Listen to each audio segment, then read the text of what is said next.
بسم اللہ الرحمن الرحیم۔ صحیح مسلم حدیث نمبر 1977، ام المومنین حضرت ام سلمہ رضی اللہ عنہا سے روایت ہے، جان کائنات امام الانبیاء صلی اللہ علیہ وآلہ وسلم نے فرمایا، جب ذوالحجہ کا چاند نظر آ جائے تو قربانی کرنے والا انسان، جو انسان قربانی کرنے کا ارادہ رکھتا ہے، قربانی کرنے کی نیت رکھتا ہے، تو وہ انسان ان 10 دنوں میں نہ اپنے ناخن تراشے اور نہ اپنے بال کٹوائے۔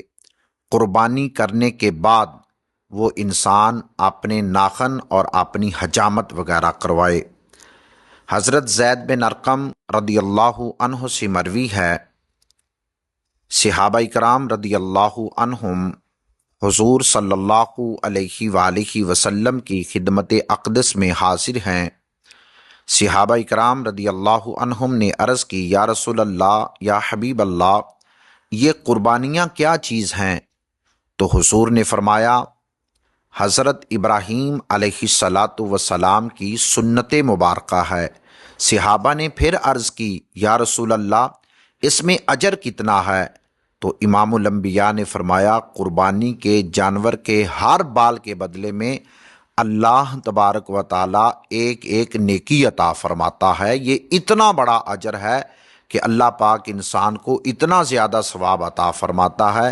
قربانی کے جانور کے ہر بال کے بدلے میں ہمیں ایک ایک نیکی نصیب ہوتی ہے۔ حضرت ابو ہریرہ رضی اللہ عنہ سے روایت ہے، حضور صلی اللہ علیہ وآلہ وسلم نے فرمایا، اپنی قربانی عمدہ، خوبصورت، موٹی تازی، فربا قسم کی تلاش کرو، کیونکہ یہ قربانیاں قیامت والے دن پلصرات پر تمہاری سواریاں ہوں گی۔ آج ہم اچھی نیت سے قربانی کریں، خوبصورت قربانی کریں۔ رب العالمین خالق کائنات کا قرآن بھی ہے، لن تنالوا البر حتی تنفقوا مما تحبون، ہرگز تم نیکی کو نہیں پا سکتے جب تک تمہارے دل کو جو چیز اچھی نہ لگے وہ اللہ کے راستے میں قربان نہ کر دو۔ تو اس لیے ہمیں چاہیے کہ خوبصورت قربانی کا انتخاب کریں، یہ قیامت والے دن پلصرات پر ہمارے لیے سواریاں بن جائیں گی۔ نواسۂ رسول حضرت امام حسن پاک رضی اللہ عنہ سے روایت ہے،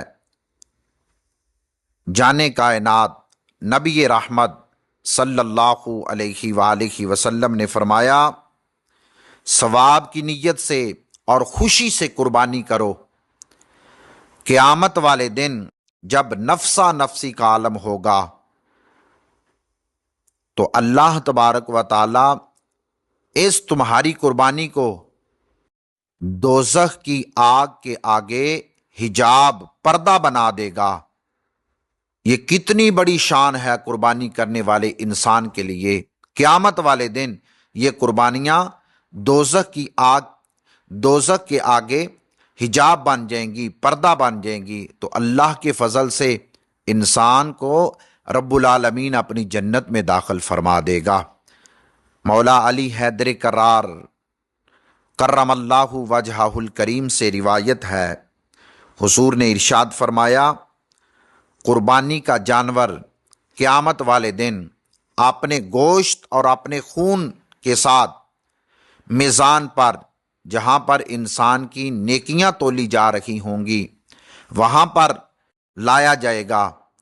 تو اللہ تبارک و تعالی اس انسان کو، جس نے حلال اور پاکیزہ کمائی سے قربانی کی، کسی کا حق مار کے نہیں، تو اللہ تبارک و تعالیٰ اس کو کتنا اجر عطا فرمائے گا؟ 70 گنا اس کا وزن بڑھا کر اس کے نیکیوں والے نامہ اعمال میں اس کا وزن شامل کیا جائے گا۔ وہ قیامت والا دن جب ایک ایک نیکی کی ضرورت ہوگی تو یہ 70 گنا وزن کر کے اس کو اللہ تبارک و تعالیٰ زیادہ اجر و ثواب عطا فرمائے گا۔ اور حضرت علی پاک رضی اللہ عنہ فرماتے ہیں، جب انسان قربانی کا جانور خریدنے کے لیے اپنے گھر سے نکلتا ہے، ظاہری طور پر انسان گلی محلے میں چل رہا ہے، مویشی منڈی کی طرف جا رہا ہے، جانور کو تلاش کرنے کے لیے وہ اپنے گھر سے نکلا، اس نے اپنا وقت صرف کیا، تو اللہ تبارک و تعالیٰ اس کو ہر قدم کے بدلے میں ایک ایک نیکی عطا فرماتا ہے۔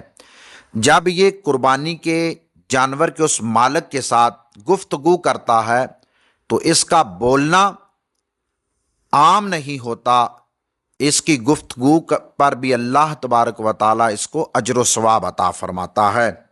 پھر جب یہ حلال اور پاکیزہ کمائی سے اس کی قیمت ادا کرتا ہے، اس کی قیمت کے بدلے میں ہر روپے کے بدلے میں اللہ تبارک و تعالیٰ اس انسان کو 700 نیکیوں سے زیادہ اجر و ثواب عطا فرماتا ہے۔ پھر جب قربانی والے دن اس جانور کو زمین پر لٹا کر اللہ کے حضور، اللہ کے حکم کے مطابق یہ انسان قربانی ذبح کرتا ہے تو یہ زمین جو ہے اس مومن کے لیے، مسلمان کے لیے سلامتی اور خیر کی دعا کرتی ہے۔ جب اس کا گوشت تقسیم کرتا ہے تو ہر لقمے کے بدلے میں ایک ایک غلام آزاد کرنے کا اللہ پاک انسان کو اجر و ثواب عطا فرماتا ہے۔ حضور نے ارشاد فرمایا، ابو داؤد شریف کے اندر حدیث پاک ہے، 4 قسم کے جانور جن کی قربانی جائز نہیں، اس کے علاوہ حلال جانور، جتنے بھی حلال جانور ہیں ان کی قربانی جائز ہے۔ 4 قسم کے وہ کون سے جانور ہیں جو حضور نے ارشاد فرمایا کہ ان کی قربانی جائز نہیں؟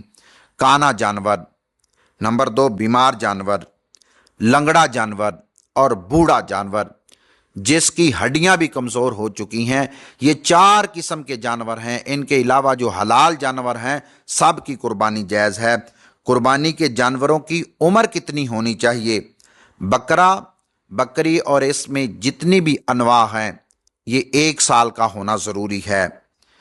دمبا یا چھترا، بھیڑ وغیرہ یا جتنی بھی اس کی انواع ہیں، اقسام ہیں، یہ 6 ماہ کا ہو، یعنی اتنا موٹا تازہ ہو کہ یہ دیکھنے والے انسان کا دل خوش کر دے، تو یہ 6-7 ماہ کا بھی قربانی اس کی جائز ہے۔ گائے، بھینس اور اس میں جتنی بھی انواع ہیں یہ 2 سال کا ہونا ضروری ہے۔ اونٹ 5 سال کا ہونا ضروری ہے۔ تو گائے اور اونٹ میں ساتھ ہی قربانیاں جائز ہیں۔ یہ نہیں کہ اونٹ بڑا ہے اس میں زیادہ حصے شامل کیے جائیں، یہ نہیں، بلکہ اس میں بھی 7 حصے ہی شامل کیے جائیں گے۔ اللہ تبارک و تعالی ہمیں قربانی کی عظمت و شان سمجھنے کی توفیق عطا فرمائے۔